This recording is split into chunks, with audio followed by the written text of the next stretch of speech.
पितृपक्षातला शेवटचा दिवस म्हणजेच भाद्रपद महिन्यातील अमावस्येचा दिवस.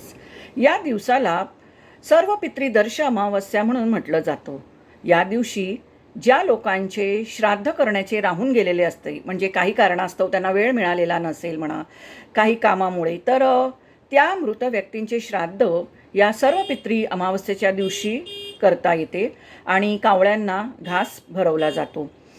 तर या दिवशी फक्त एका दुसऱ्याच मृत व्यक्तींचे नाही, तर आपल्या वाडवडिलांपासून जे काही आपले पूर्वज आहेत त्या सर्वांना घास दिल्याचं पुण्य हे आपल्या पदरी पडतं.